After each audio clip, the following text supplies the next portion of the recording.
నమస్తే, welcome to Andhraprabha TV. మీర్పేట్లో జరిగినటువంటి జవాన్గా పనిచేసి వాలంటరీ రిటైర్మెంట్ తీసుకుని డిఆర్డిఓలో మీర్పేట్లో ఉన్నటువంటి డిఆర్డిఓ ఆఫీస్లో ఆయన వర్క్ చేస్తూ ఉన్నారు. సో గురుమూర్తి గారు, సో ఆయన చేసినటువంటి దాన్ని చెప్పడానికి కూడా నాకు మాటలు రావట్లేదు. సో భార్యను చంపేసి ఇంత దారుణంగా కూడా చంపుతారా, దొరకకుండా ఉండడం కోసం ఇన్ని రకాలుగా ప్రయత్నిస్తారా అన్నట్టుగా అనిపిస్తుంది ఇది బయటకు వచ్చిన తర్వాత. ఈ అంశానికి సంబంధించి వారి విశ్లేషణని మనతో పంచుకోవడానికి ఈరోజు మనతో పాటు ఉన్నారు సీనియర్ జర్నలిస్ట్ రవి తుంగులా ఉన్నారు. వారితో మాట్లాడదాం. నమస్తే రవి గారు. నమస్తే సౌజన్య గారు. ఒక జవాన్గా మనం ఎంత రెస్పెక్ట్ ఇస్తాము జవాన్ అనేటువంటి వ్యక్తికి, ఆయన వాలంటరీ రిటైర్మెంట్ తీసుకున్నారు. అక్కడ వర్క్ చేసి ఇక్కడికి వచ్చి యాజ్ ఎ సెక్యూరిటీ గార్డ్గా వర్క్ చేయడం జరుగుతుంది మీర్పేట్లో. బట్ ఆయన భార్య మీద ఉన్నటువంటి అనుమానంతో ఇంత కర్కశంగా ఇంత దారుణంగా చంపేసి మళ్ళీ దొరకకూడదని చెప్పేసి దాన్ని నానా రకాలుగా ప్రయత్నాలు చేసి ఇలా కూడా చేస్తారా అనేది అసలు అంతుపట్టలేకుండా ఉంది. ఇలా ప్రవర్తించడం, ఆయన దొరకకుండా ఇన్ని రకాలుగా చేయడం అసలు ఏంటంటారు? ఏం అర్థం చేసుకోవాలి? సో మొదటగా ఇలాంటి సంఘటనలు మన మధ్య తిరిగే ప్రాంతంలో, మన ప్రాంతంలో జరిగిన ఒక వ్యక్తి చేయటం మాత్రం చాలా చాలా చాలా బాధాకరం అండి. మనం ఒళ్ళు గొగురు పొడిచే సంఘటన చెప్పాలంటే, నిజం చెప్పాలంటే. చదువుతుంటే కూడా అసలు మనుషులు ఇలా కూడా చేస్తారా, ఇంత నార్మల్ పీపుల్ జవాన్ అండి. అది జవాన్ కాబట్టి అతనికి ఒక భయం బెరుకు లేదు అనుకోవచ్చు. కానీ ఒక భార్య నీతో పాటు ఒక 13-14 సంవత్సరాలు నీతో పాటు కలిసి ఉన్న ఒక వ్యక్తిని అలా చంపేసి కుక్కర్లో ఉడకబెట్టి దాన్ని ఆ బోన్స్ని పీస్గా చేసి ఒక పొడిగా తీసుకెళ్ళి చెరువులో పడేయటం అనేది అనే ఒక దుశ్చర్య తలుచుకుంటేనే భయం వేస్తుందండి. ఇంత దారుణంగా కూడా మనుషులు ఉంటారా, ఇలాంటి మనుషులు మన మధ్య తిరుగుతున్నారా అనే ఆలోచన చేస్తుంటే భయం వేస్తుందండి. అసలు ఈ సంఘటన చూడండి ఎంత దారుణ విషయం అంటే, సో భార్యతో గొడవ అయిపోయింది. సో గొడవైంది, అనుమానం వచ్చినప్పుడు దాన్ని ఆమెతోనే కూర్చుని నివృత్తి చేసుకోవాల్సిన ఒక వ్యక్తి తన కేవలం ఒక కర్కశంగా ఇంత దారుణంగా ఆమెను చంపేసిన తర్వాత కూడా దొరకకుండా ఉండటానికి, ఆయన పేరు గురుమూర్తి, మీరు మొదలు చెప్పినట్టు గురుమూర్తి, దొరకకుండా ఉండటానికి ఆ బాడీని మొత్తం ముక్కలుగా కట్ చేసి ఆ బోన్స్ని ఆ మాంసాన్ని విడదీశాడు రెండింటిని. ఒక వ్యక్తి ఇంత జరుగుతున్న చుట్టుపక్కల వాళ్ళకు కూడా ఎక్కడ అనుమానం రాలా అతను ఎంత ప్రికాషన్స్ తీసుకున్నాడో అర్థం చేసుకోండి. దట్టు సంక్రాంతి సెలవులు అవడం వల్ల ఇంట్లో పిల్లలు లేరు. సో ఇంట్లో వాళ్ళు ఎవరూ లేరు కాబట్టి చుట్టుపక్కల కూడా ఎక్కడ ఒక రకమైన చెప్పాలంటే ఒక వాసన కానీ అతని ఇంట్లో జరుగుతున్నంతసేపు కొన్ని సౌండ్స్ కానీ ఏవి రాలేదు. సో దీనికోసం అతను ఏం చేశాడు, ముందుగా ఇలా అతను ఇలా చేయాలని ముందే బాగా ప్రిపేర్ అయ్యాడు. సో మనకి పోలీసులు చెప్తున్న కథనం ప్రకారం భార్యను చంపాలని ఫిక్స్ అయిన తర్వాత అతను ముందుగా ఆ వీధిలో తిరిగి ఒక కుక్కను చంపి ఆ కుక్కని ఒక మటన్ కొట్టే కత్తితో మొత్తం శుభ్రంగా నరికి ఎక్కడ పడేస్తే ఎవరికి తెలియకుండా ఉంటుంది అని ఒక పథకం ప్రకారం చేసుకొచ్చాడు. సో అది సక్సెస్ అయ్యింది అని నమ్మకం కుదిరిన తర్వాత సంక్రాంతి టైంలో పిల్లలు లేని టైంలో చూసుకుని భార్యతో గొడవ పడ్డాడు ఇదే విషయం మీద. అతనికి భార్య మీద అనుమానం. సో ఆ విషయం మీద గొడవ పడ్డాడు. ఆ కోపంలో ఆవిడని తలకేసి 2 సార్లు కొట్టాడు. తల మీద కొడితే ఆవిడ చనిపోయింది అని నిర్ధారించుకున్న తరువాత అప్పటికే ఇంట్లో పెట్టుకున్న మటన్ కత్తితో ఆవిడ బాడీని మొత్తాన్ని పీస్గా ముక్కలుగా నరికేసి బోని సపరేట్ చేశాడు. అట్లాగే మాంసాన్ని సపరేట్ చేశాడు. మాంసాన్ని కుక్కర్లో ఉడకబెట్టి దాన్ని ఇంకా చిన్న పీసెస్ చేశాడు. అది బయట ఎక్కడన్నా పడేస్తే కూడా ఇది అది హ్యూమన్ ఆర్గాన్ అనే డౌట్ ఎవరికి రాకుండా చేశాడు. ఇప్పుడు బయట ఎక్కడన్నా కనపడింది మనకు అప్పుడప్పుడు కొన్ని ఈ చెత్త కుప్పల్లో ఈ మామూలుగా కాలవల్లో శవాలు తేలుతూ ఉంటాయి. తేలినప్పుడు కొంచెం హ్యూమన్ బాడీలా ఉందనిపిస్తే ఆటోమేటిక్గా పోలీసులు వస్తారు, అన్ఐడెంటిఫై బాడీ కింద కేసు నమోదు చేస్తారు. సో దాని మీద ఎవరిది ఏంటి మిస్సింగ్ కేసులు ఏమి నమోదని చూస్తారు. సో ఆ మాంసాన్ని ముక్కలుగా పడేసిన తర్వాత ఎక్కడో ఇప్పుడు చెరువులో అదంతా తీసుకెళ్ళి చెరువులో పడేస్తే ఆటోమేటిక్ చేపలు కప్పలు ఉంటాయి కాబట్టి అవి తినేసేవి. సో ఎక్కడికి బయటికి వచ్చే అవకాశం లేదు, ప్లస్ ఎక్కడ స్మెల్ వచ్చే అవకాశం లేదు.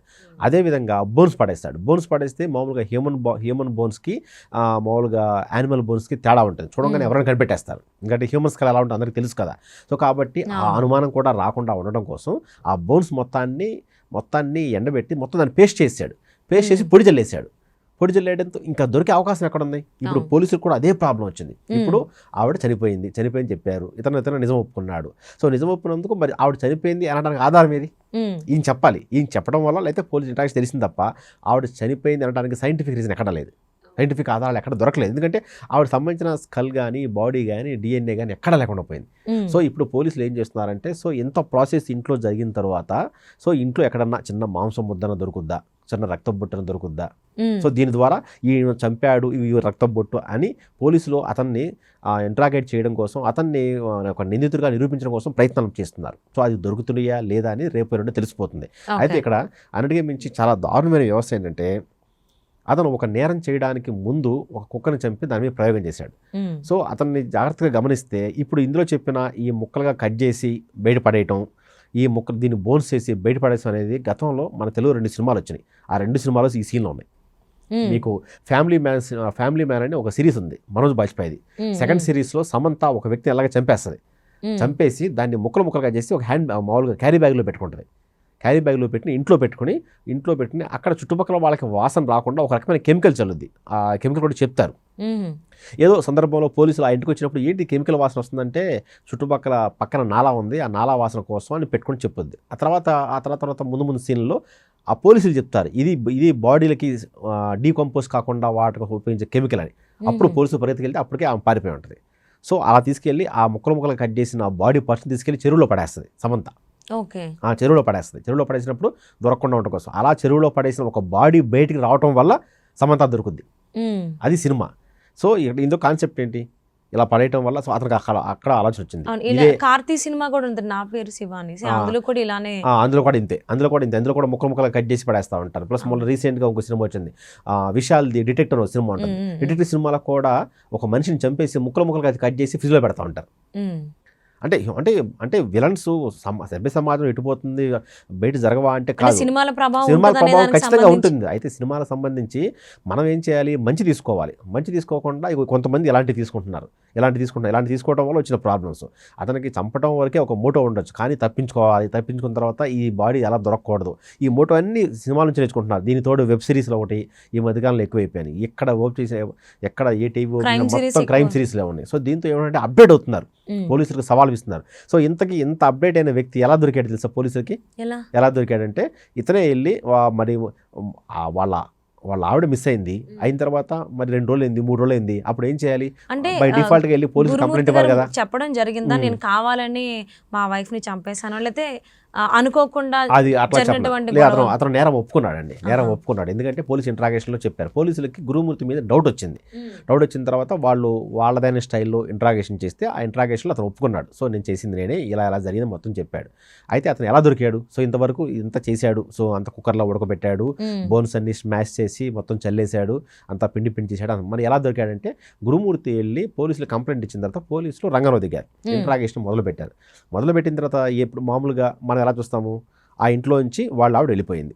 ఫర్ ఎగ్జాంపుల్ 18వ తారీఖు అతను కంప్లైంట్ ఇచ్చాడు. సో అంటే 17, 16 తారీఖు సంక్రాంతి పండుగ తర్వాత వెళ్ళిపోయిందని పోలీసులు కన్ఫర్మేషన్కి వచ్చి ఆ ఇంటికి చుట్టుపక్కల ఉన్న సీసీ కెమెరాల్లో ఈవిడ వయసున్న ఆడ వ్యక్తి ఎవరన్నా బయటికి వెళ్ళారని చూశారు. ఆ ఇంటి చుట్టుపక్కల 1 కిలోమీటర్ రేడియస్లో వీళ్ళ ఇంటి నుంచి కానీ పక్క ఇంటి నుంచి కానీ ఎటు నుంచి ఎవరు వెళ్ళండి దాఖలాడలేవు. అంటే ఆ ఇంట్లో నుంచి బయటికి వెళ్ళలేదు, ఆ ఇంట్లోకి రాలేదు, ఎక్కడా లేరు. సో అలాంటప్పుడు ఎలా మిస్ అవుద్ది? So something is wrong.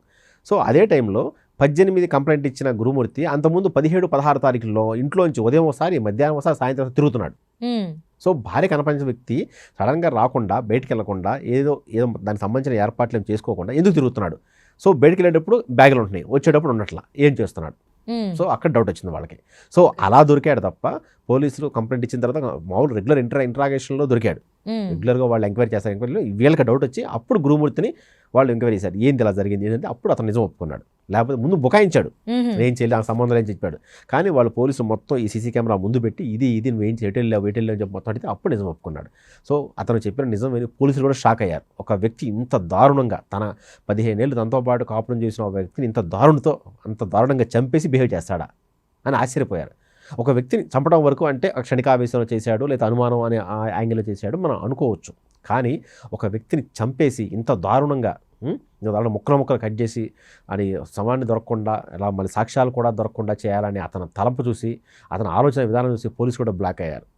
అంటే మాధవి గారు మరణించారు అనే దానికి సంబంధించి ధృవీకరించడానికి పోలీసులకి ఆధారాలు దొరికేటువంటి అవకాశం ఉంది అనుకోవచ్చా? చూడాలి ఇప్పుడు మరి ఇప్పుడు అతను నిజం ఒప్పుకున్నాడు. నిజం ఒప్పుకున్న తర్వాత అతను ఎక్కడ పడేశాడు, ఎక్కడ పడేస్తే అప్పుడు మామూలుగా చెరువులో పడేస్తే ఈ పాటికి చేపలు కప్పలు అవన్నీ తినేసి ఉంటాయి. లేదు ఎక్కడన్నా గట్టు మీద పడి ఉంటాయి, ఏమైనా DNA ఆధారాలు దొరకవచ్చు, ఏమైనా చిన్న ఎముక ముక్కన్నా దొరకవచ్చు.